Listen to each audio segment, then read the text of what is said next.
Everybody, Motumbo here. Welcome back to the channel, and today we are playing some more Historic here on Magic Arena. And again, another day, another Decktember video. And this video and this deck is going to be brought to you by our pal in Discord, FloridaMelton. Thank you again for this submission. This is going to be a lot of fun. So let's hop right into today's deck, and we are playing Wrenn's Ultimatum. So again, FloridaMelton submitted this deck, and this is one that I know he has. He's really been playing a lot of green ramp slash Ulamog Ugin for quite a while, and this is a really cool build. And I kind of happy to be playing this. Now, the first thing I do want to point out is the fact that this is a 78 card deck.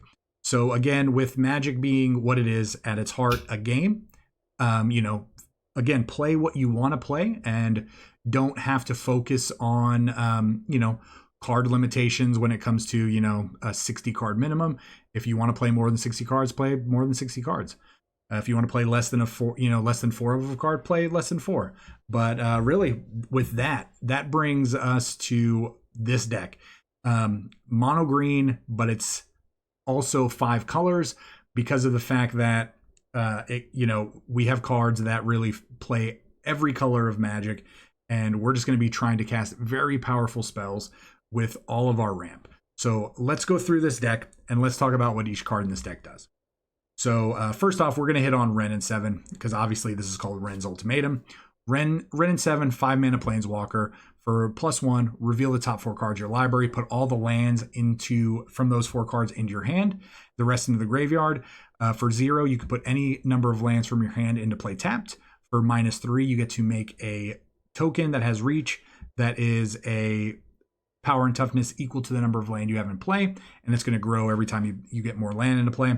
And then if you ultimate Wrenn in 7, you actually get an emblem, but it says return all permanent cards from your graveyard to your hand, and then you get an emblem with you have no maximum hand size. Really, really, really powerful Planeswalker. I think all of the Planeswalkers that have 4 abilities are really overpowered. I think this one is the more balanced of those, obviously, because it does cost more mana, but still really powerful for 5 mana. Now we're going to go into the ultimatums as well, because again, Wrenn's Ultimatum. So let's highlight these as well. We have 2 copies of Ruinous Ultimatum. So destroy all non-land permanents your opponents control. Genesis Ultimatum, look at the top 5 cards of your library, put any number of permanents from those into play and the rest into your hand. And then Inspired Ultimatum, target player gains 5 life, deals 5 damage to any target, and then you draw 5 cards. So really good way to refill your hand. So again, we are looking to get as much land into play as possible and play all these ultimatums. And you might be wondering, well, how are we getting or casting all of these cards with only forests? Well, as you can see right below that, we have 4 copies of the World Tree. Very important to know, if you don't have these are actually pretty cool to craft. This comes into play tapped. It's not legendary, but it does say that if you have 6 or more lands, all of your lands can tap for any color mana. You don't even have to worry about the bottom part that does some crazy things with putting gods into play. But we want the ability for having 6 or more lands to really just turn our lands into tapping for any color mana. We also have Chromatic Orrery in order to make our, we can spend mana as though it were mana of any color. Really, really good. We also have 3 copies of Chromatic Lantern to also turn our lands into any color mana. So again, we're trying to do things like that in order to just cast these powerful spells, and sometimes quicker than we normally could. So let's go through this deck. 4 copies of Llanowar Elves, obviously for ramp. 4 copies of Explore. Put a land into play, draw a card, more ramp. Again, what we're trying to do exactly. 3 copies of Gaia's Blessing. So this is actually really cool. If they kill our payoffs, we can shuffle them back into our deck. Or if we are using Wrenn in 7's +1 ability to basically mill 4, put the land into our hand. If Gaia's Blessing hits the graveyard, based on the bottom text that says when it's put into your graveyard from your library, shuffle your graveyard into your library. So this is going to just shuffle our entire graveyard back into our library with the Wrenn in 7. So that's actually some really great synergy there. We have 4 copies of Cultivate. Again, more ramp, trying to ramp as much as possible. We have 2 copies of Asika Godtree. This is cool for multiple reasons. 2, or I'm sorry, the first reason is this is a mana dork on one side. If we want to just cast it on turn 2 after a turn 1 Llanowar Elf, this is going to allow us to tap for mana. Or if we get early mana of any color, for 5 mana, we can put it down as the Prismatic Bridge, and it says at the beginning of your upkeep, reveal cards from the top of your library until you get a creature or a planeswalker, and then put that card onto the battlefield, the rest on the bottom of your library. So it's just really going to let us put some crazy powerful cards, because we're going to be able to put in any of our creatures, any of our planeswalkers into play, and hopefully we hit one of our big ones. It is kind of not great if we hit one of our weaker creatures, but we have more, stronger creatures and planeswalkers than I feel like we have weaker creatures.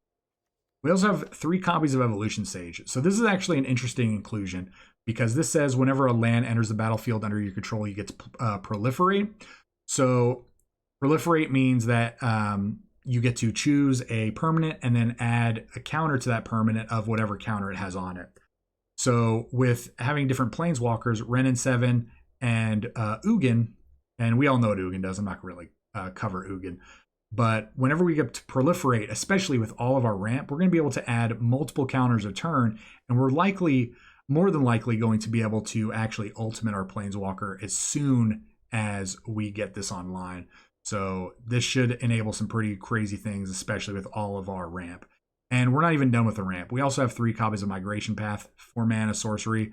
Go search for 2 basics, put it on the battlefield tapped, and then if we don't need any more land, we can just cycle this away. So it does have that extra use. So yeah, really powerful. So Evolution Sage is also really great in combination with Vorinclex, Monstrous Raider. This 6 mana, 6/6 Trampling Haster will let us put more than 1 counter on a permanent or player. Or I'm sorry, if 1 or more would put on a permanent or player, we get to put twice that many if we control it. But then if our opponent controls it, they're only doing half the counter. So their planeswalkers are going to come in with half. They're going to have to start putting in multiple counters on things in order to get 1 counter. So it's going to be pretty powerful if we play against a deck like that. We are also playing Golos. This is also very important to note. Golos lets us search a land when it comes into play, any land from our deck. So we're probably going to go get the World Tree. World Tree is going to enable all of the mana of any color, which is going to enable Golos' other ability of paying 7 mana, exiling the top 3 cards of our library, and then we can cast all 3 of those spells that we potentially hit, as long as they are spells, for free. So really powerful. Also 3 copies of Ulamog, because I know FloridaMelton and watching him play in the past and seeing some of his other decks, he is a fan, again, of ramping and playing these cards. And you guys would know some of this too if you were a member of the Discord. And being a member of the Discord does have its perks, because we are still taking submissions for Decktember.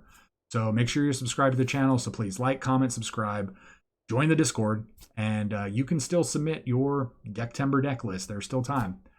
And yeah, that's one of the perks, is being able to submit a deck, get your deck featured in Decktember, and we'll play it on stream or on a video just for you. So really, really cool. Again, thank you everybody for being a part of the channel.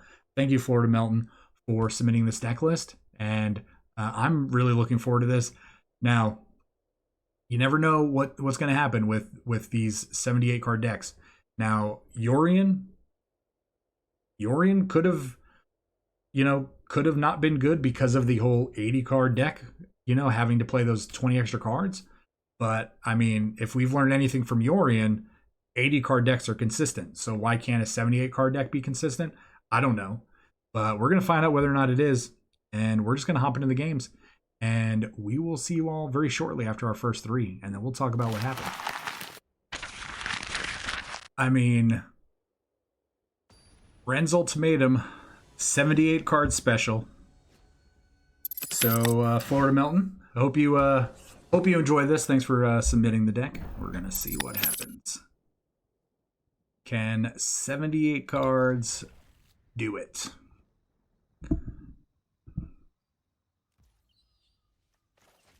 I mean, still think you maybe should have just thrown in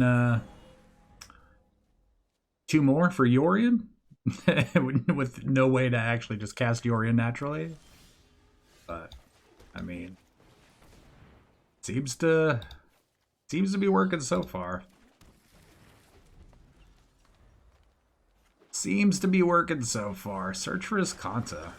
All right. I mean, we didn't come here not to play Wrenn in 7. Seems pretty good. How's this working? Oh man, how is this working? I mean, they have to go after this Wrenn in 7, right? We're just gonna get too much value off of it.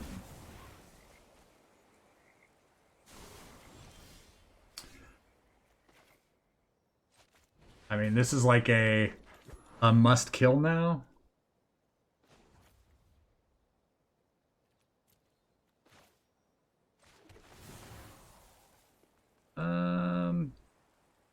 Definitely going to proliferate there.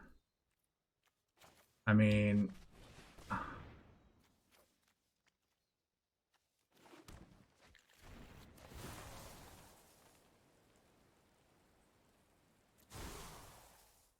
I don't really care about ultimating this right now because we only get back a Llanowar Elf.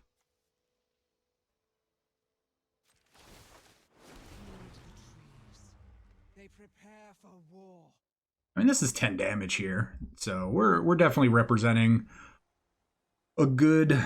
And I know I'm probably gonna get like hate, like, oh, why didn't you 0 there, and then throw a whole bunch of land into play. We're just not interested in embleming right now, right? They have to deal with Wrenn in 7, or it just takes over the game. So, okay, sure. Again, not the end of the world. I think what we do, honestly, is we're going to plus. We hit none.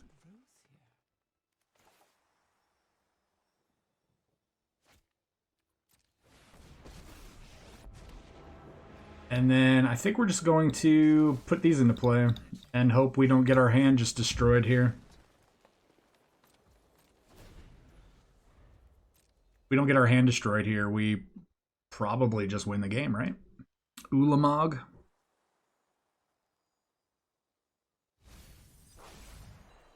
Again, they might be inclined to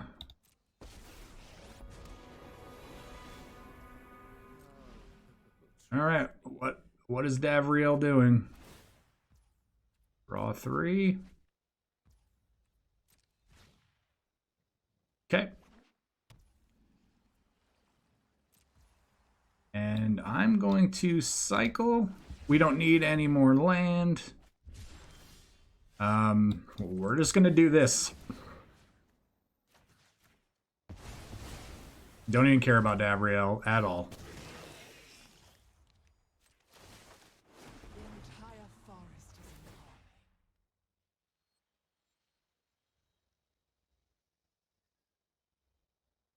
I mean, they have to attack our hand. They have to plus Davriel. There's just a lot that they have to do here. Yep. Again, I don't think one of the conditions for Davriel really gets them out of this. And even if it does, we have another one.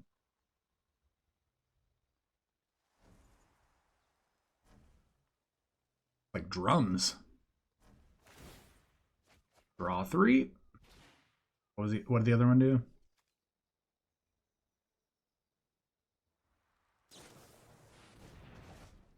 Okay.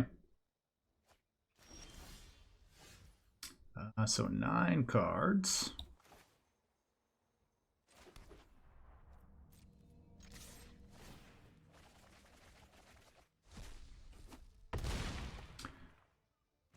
So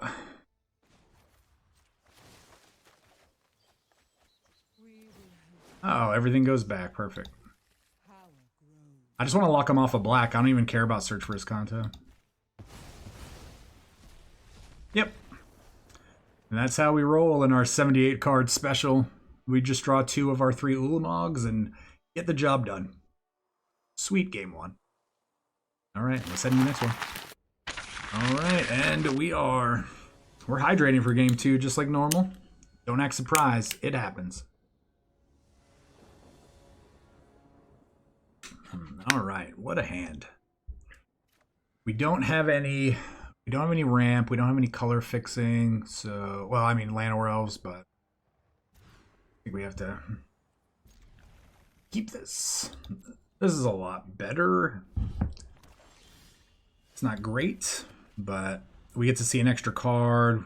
Hopefully get a Lantern in play. Opponents on discard. Don't really want to be seeing that.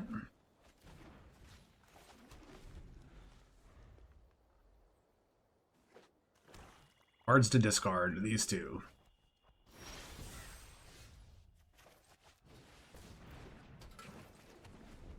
All right. Cards to discard, still these two. Okay. Doing it. Give him some zombies.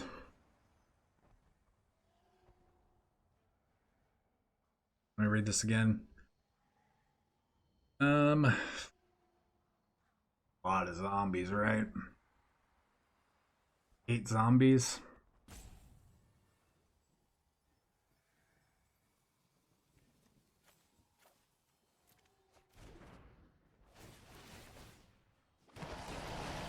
I just don't want to give him any more value, right?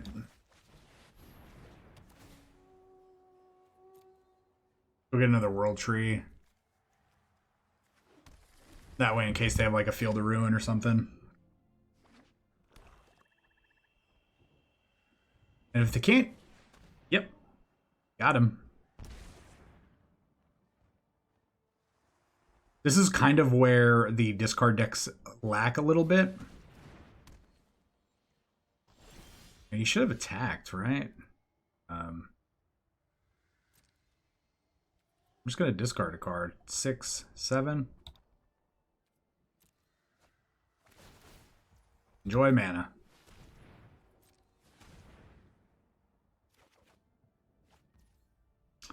Oh, I don't hate this card.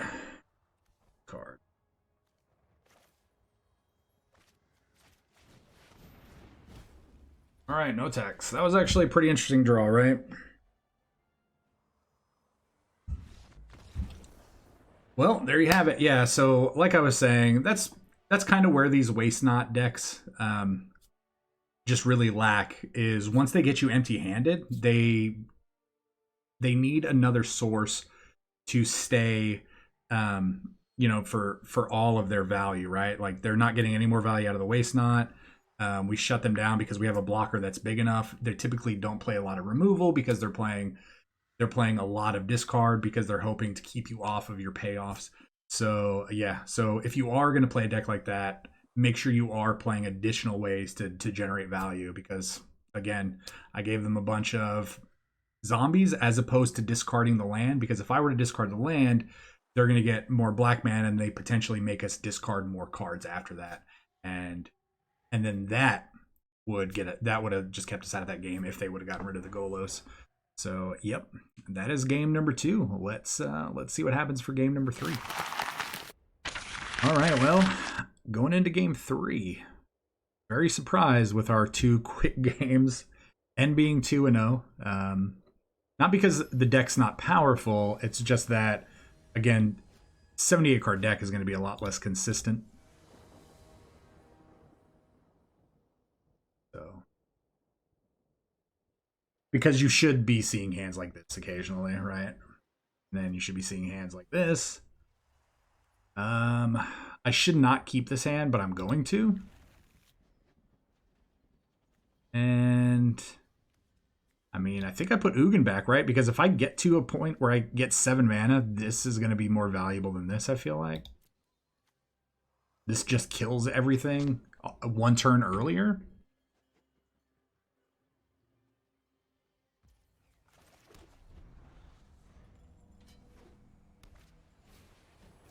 Well, oh, okay. Oh, yeah, we drew another one anyway, right? I don't know what our best draw here is. Probably not Gaia's Blessing. Sure. Take another Explorer. Probably not that. I just want to draw land at this point.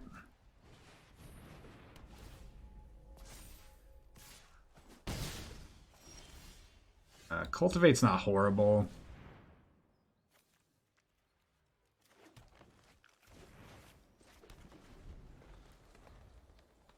All right, so they get to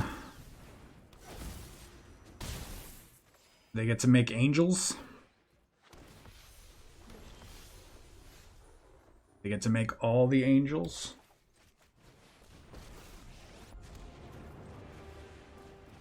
Do not underestimate the forest because of its beauty. From root to canopy, the trees are mighty.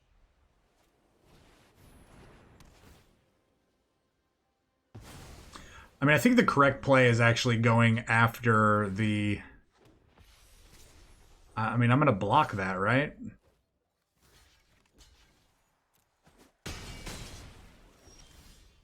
Yeah, reach is a thing.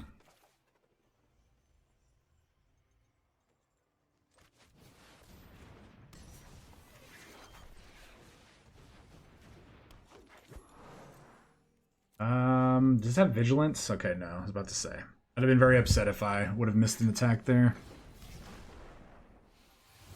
All right. I mean, definitely gonna keep blocking some angels. And I don't want to be the jerk with Eugene, right? Like, that's no fun, right? They're just not gonna expect this. So, how much mana do I have? 6. I have a bunch.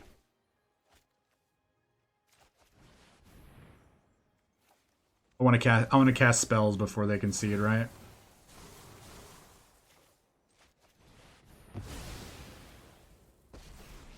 Arrows shooting. All right, let's go. You know they didn't expect the ruinous ultimatum. Holy smokes. Wow, nice. They like did the exact same thing back to us. All right, but we had a backup. We had a backup.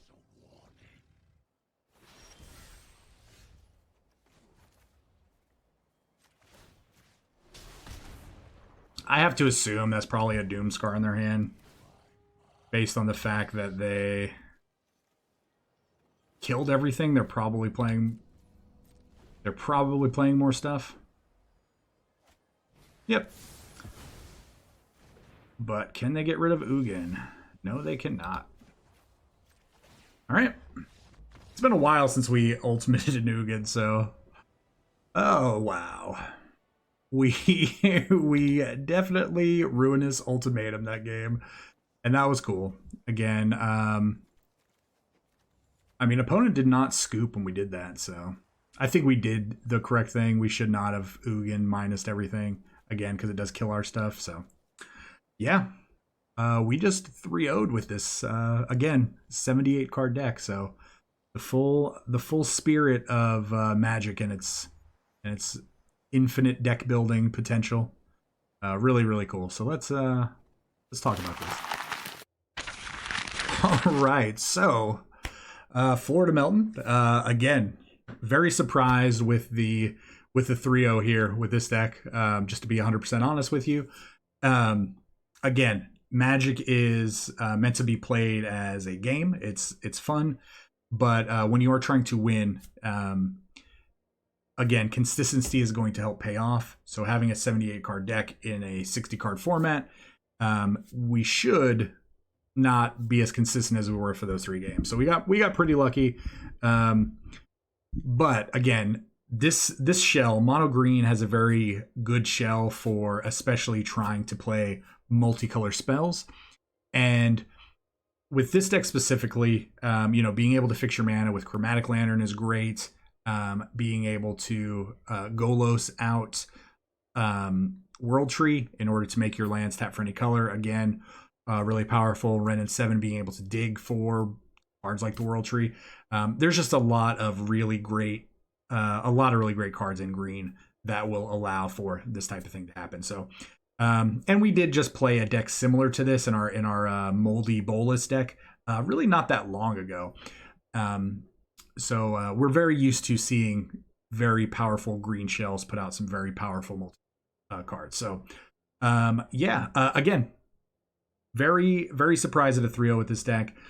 Now, I don't know what I want to do with this, right? I definitely want to keep it away from what I did previously, especially with that deck that I just mentioned, in regards to the Moldy Bolus deck. So again, if you haven't seen that video, go check that out in the channel. Very, very fun watch. But I do want to keep this deck as close to the original as I can and just help, again, with the consistency, work on some numbers.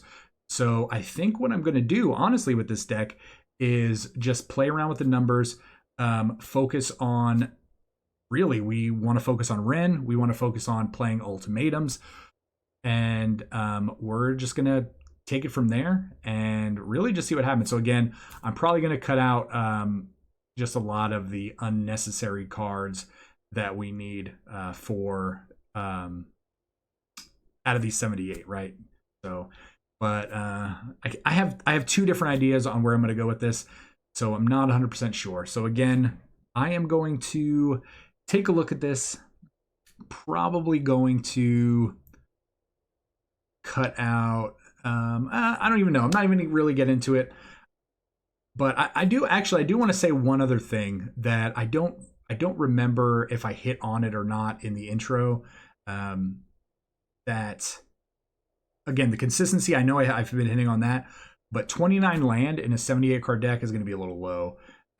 You want 40% of your deck to be land typically, and this is going to be just underneath that. So again, I know we have a lot of land ramp, but still, playing with explorers, you kind of have to be making sure that you have enough land to put out, because explorer doesn't always draw you those extra land. So, but yeah, let me fiddle around with a couple ideas here, and then again, with the power of technology, we'll be back in just a few seconds with our version of Wrenn's Ultimatum.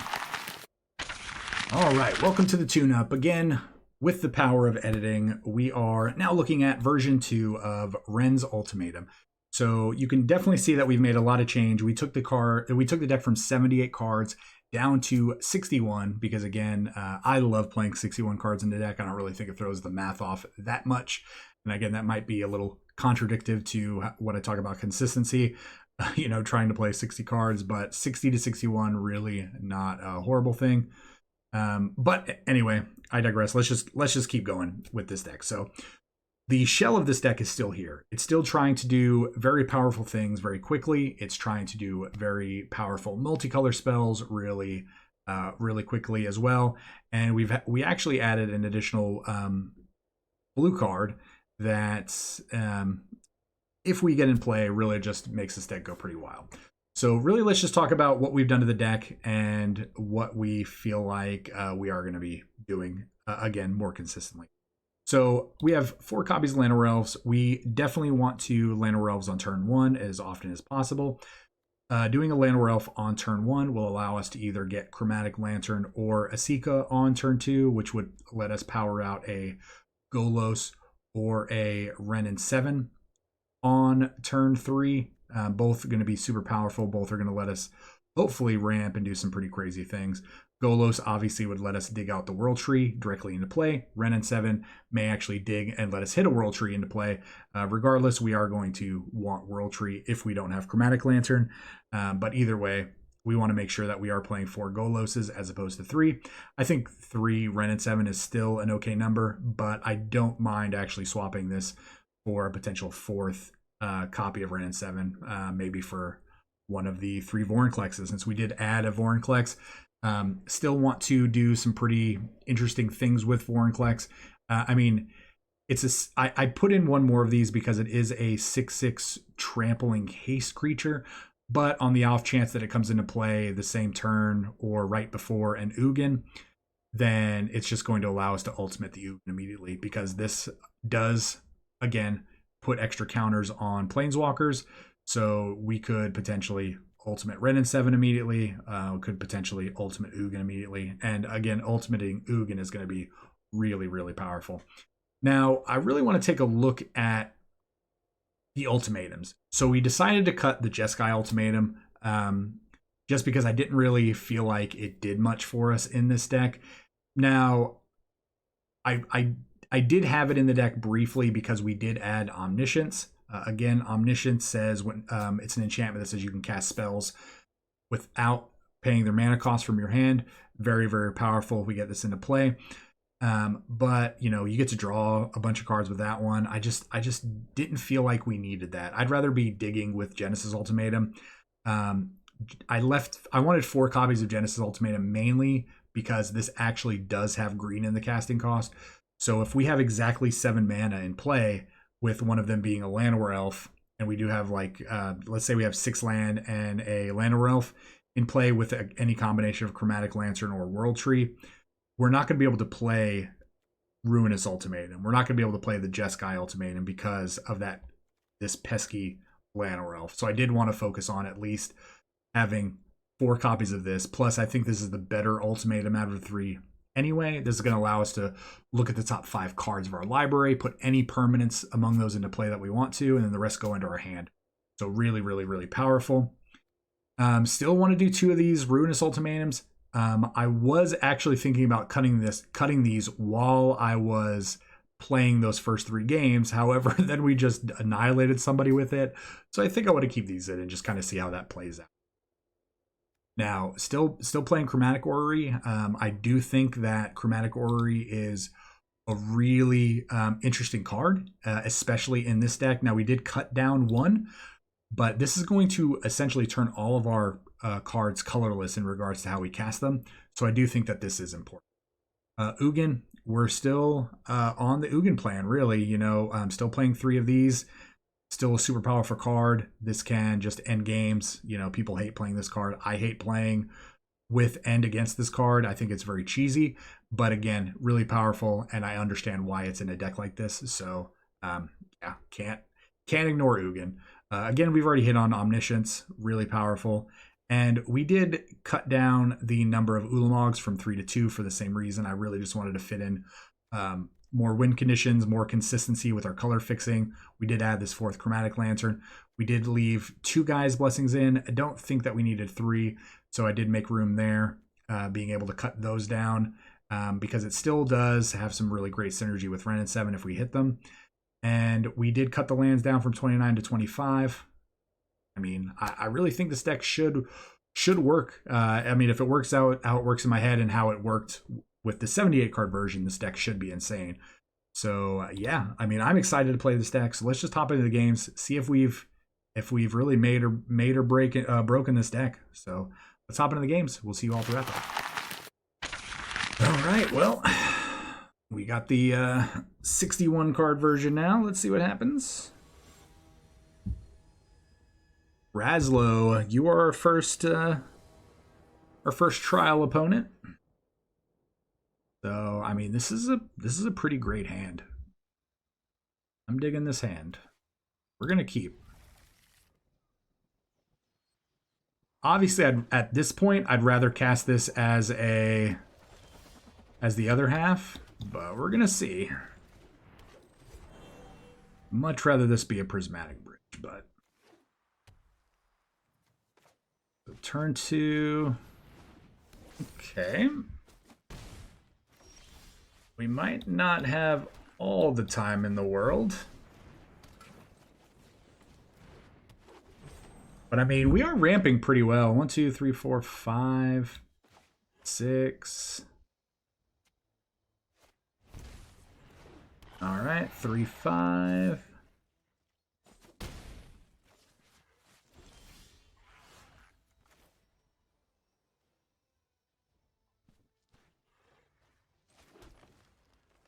Green, any color. I think we just do this, right? This gives us extra value.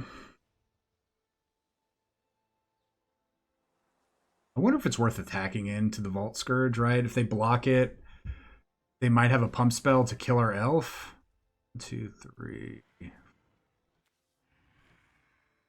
7. I mean, if we draw a Genesis Ultimatum, it's probably pretty nuts. So, no attacks. No attacks. There's just a lot that could go wrong with an attack. Okay. I'd be dead next turn. Oh. Well. That was pretty good.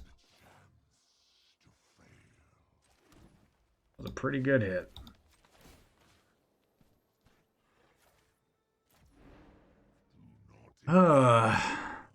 This costs 2. All that glitters cost 2. These elves might have done their work.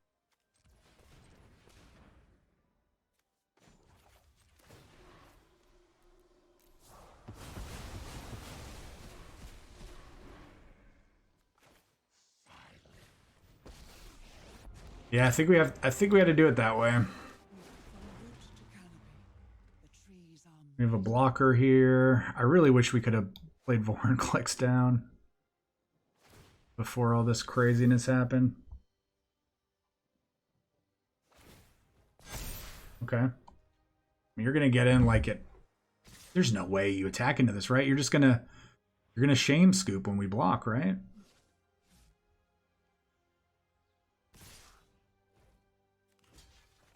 Now you're land screwed?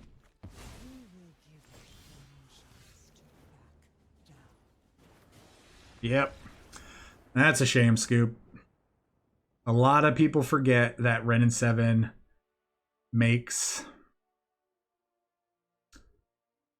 Oh, that's crazy. Wrenn and 7 makes vigilances, or I'm sorry, reachers.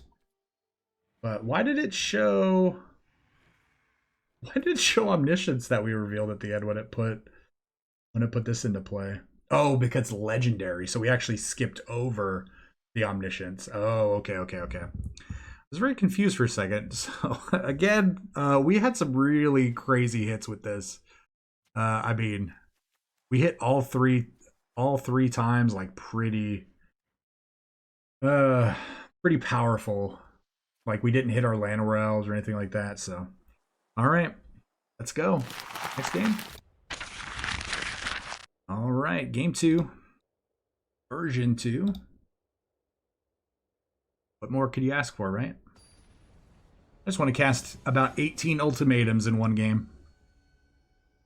Uh-oh, Norris. Chuck Norris in disguise. Oh, we're definitely keeping this.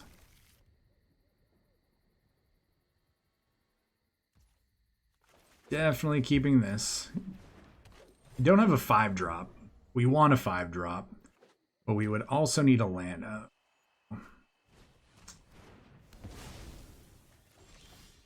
Fine. All right. I guess hitting this other Chromatic Lantern was pretty good in case they make us discard.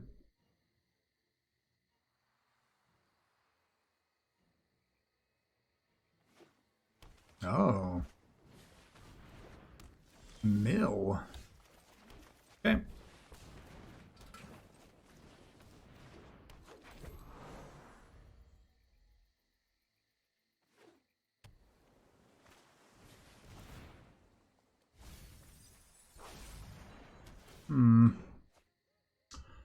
What do we discard? I think I'm going to discard Lugan, honestly. I mean, just showing them this. Hold on.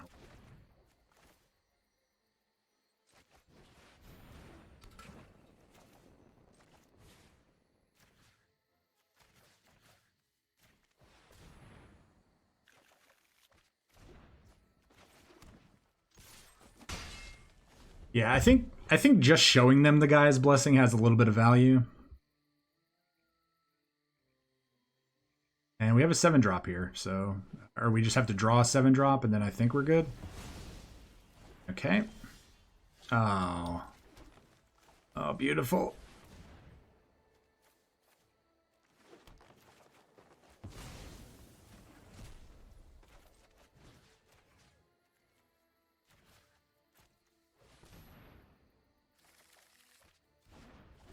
All right, well, unfortunately, didn't really hit with the ultimatum, but we got another ultimatum. I think what it was, I think it was the guy's blessings, right? We didn't really show them anything too powerful other than that. but I do think that it was the guy's blessings. And that was such a quick game. We are going to get another game out of it. So, all right, on to the next game. All right. Game 3. And we are going to play an extra game. So, that last game was under 3 minutes. Luck Roy. All right, so again, don't really have any ramp. I'm going to mulligan. This is a lot better. So we get to get rid of an ultimatum. Turn 1, turn 2.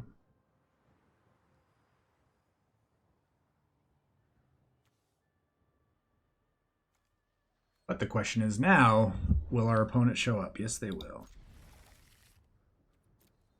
So we're putting an ultimatum to the bottom, so that means we'll probably draw another one.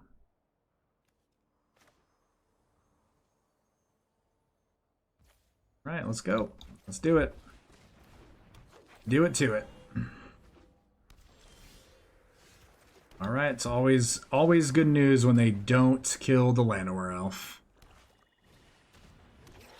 Okay. All right, so I am gonna go ahead and... All right, that's really good. No attacks. The next turn we get to Vorinclex. Hopefully we draw land in the next 2 turns. Perfect. I mean, so far... Okay.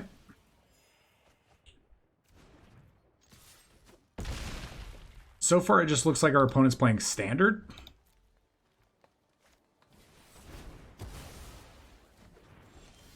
Oh. So close. Let's go. Boom.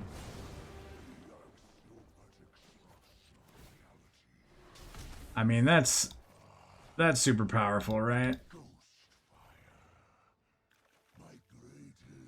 Seems really good too. We have 9 mana. Pretty good. They definitely have a lot of answers, so we're just gonna...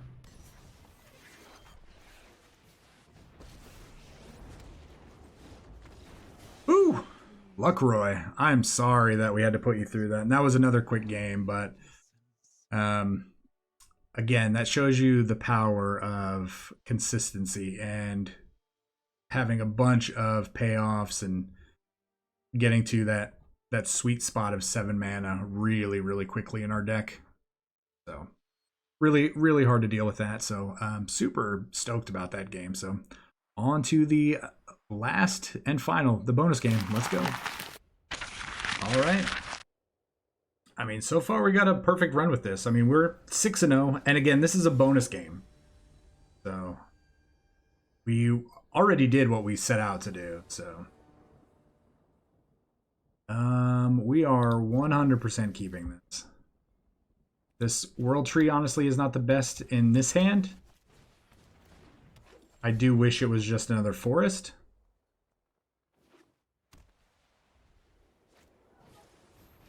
Okay. So if we draw a forest, we get to get down Wrenn in 7, which is really great. We're probably just going to play the 1/4 here that gains them life. Whenever they play an angel. No, they're just going to play Speaker. Okay. Shadow Spear, okay.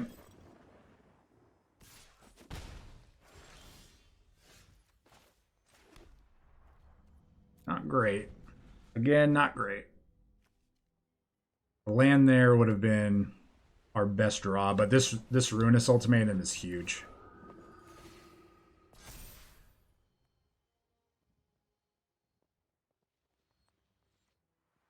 I don't think they attack into our Llanowar Elf. Sure don't.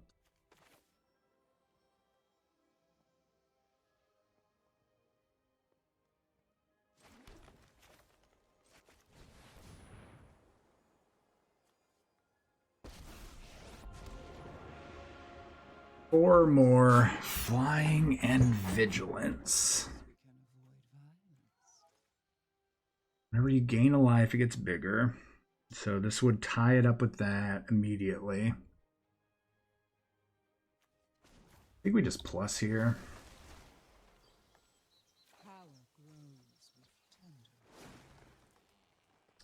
I do wish we were not showing off Ruinous Ultimatum to them right now. Be fair. So we only had 2 of them in the deck, so it is kind of unfortunate that we showed them the other one.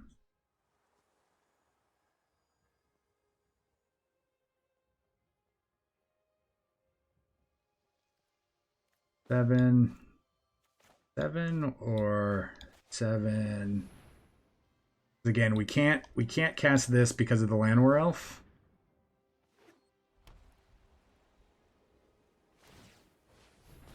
It's fine. I think they have to go after Wrenn in 7, right?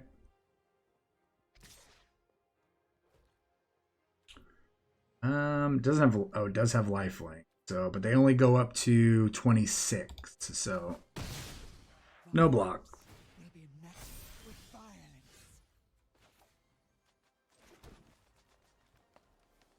I think it has to be Genesis Ultimatum, but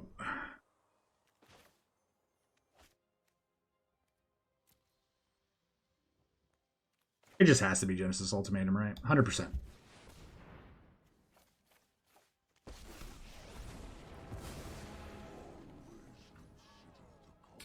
Pretty good. So -2.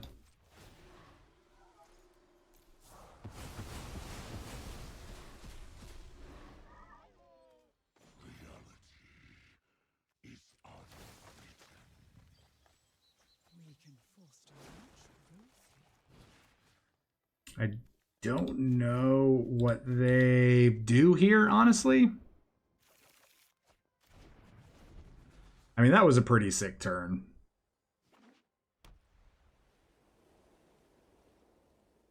Ultimatum, pretty powerful.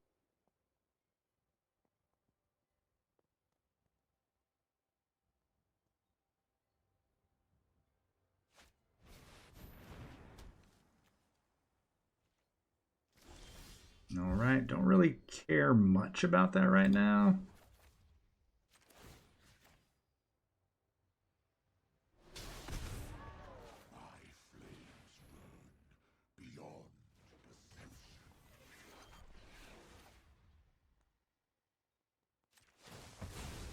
I mean, I don't really care about that. I really just want to close this game out, and I think getting an attacker out is going to do that.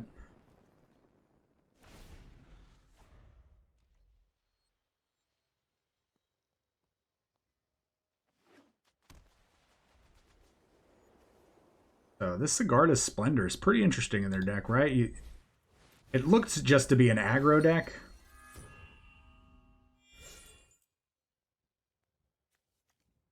Right, they have 3. Okay.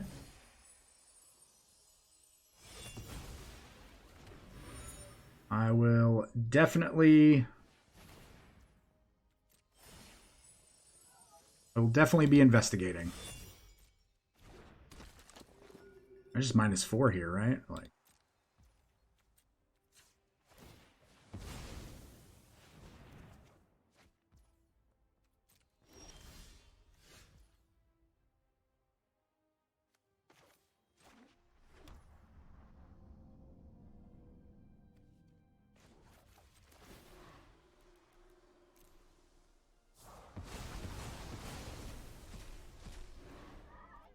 I mean, we're not doing anything, unfortunately, but yeah.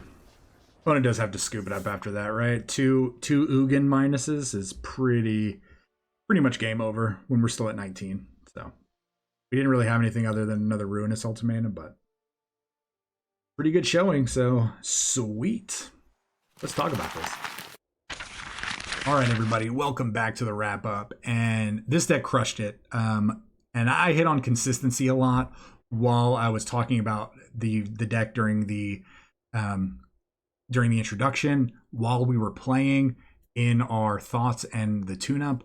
And I mean, even though those 3 games, we just hammered them out pretty quickly, and just, I say, we stomped our opponents. We did fix some numbers. We have a new list, as you can see here. This is our updated list for this deck. Still, the heart of the deck is still there, and it still is doing what we are trying to do. And again, this deck crushed our opponents as well. I do feel like we made it a little more consistent. And again, you can play with the numbers how you want. I was really hoping we were going to hit a Omniscience. It's always fun to hit crazy cards like that when you're Genesis ultimating. But, I mean, we only have a small sample size. And again, you also have to take that into consideration too. We have a very small sample size. We played only 3 games with, version 1. We only played 4 games with version 2. And yes, we did manage to go 7-0. But if we were to take either one of these decks into a into an event like one of the 7-win events, we could go 0-3, we could go 4-3, we could go 7-2. There's going to be just such a strong variance because these decks, they are very explosive in the beginning, and if you don't have disruption for the first couple turns, they can just spiral out of control. But again, if you do have disruption, it's very possible to just completely sputter this deck out. So and we saw that with the discard deck. We discarded the correct cards. We kind of sputtered out what they were trying to do, and then we just didn't care about discard anymore. So we essentially made their deck just completely useless against us, and they really didn't have a choice to give up, but to give up. So so say what you want about consistency. Yorion is a perfect example of that. Play 80 cards, play 60 cards, play 120 cards. Who knows what the right number is, depending on as long as you have the right number of land, the right number of spells. Again, and with this being a game, play whatever the heck you want to play. At the end of the day, we're all here to have fun. We're here to just enjoy this great game and make sure that everybody is on the same page, right? Have fun, enjoy yourself. And yeah, but Wrenn's Ultimatum, version 1, version 2, try them both if you have the cards, or try one of them. I mean, I think they're both great. So what a perfect Decktember deck. So FloridaMelton, thank you so much again for your submission, which we are seeing on the screen right now. And there'll be a link down below for the deck list if you want to grab it. So yeah, thank you so much. So again, if you want to be a part of Decktember, there's still time. Like, comment, subscribe, join the Discord, submit your deck list in the Decktember channel, and do anything you can to help grow our channel. All of those options are free. But with that being said, please everybody, stay safe, stay awesome. We will see you next time.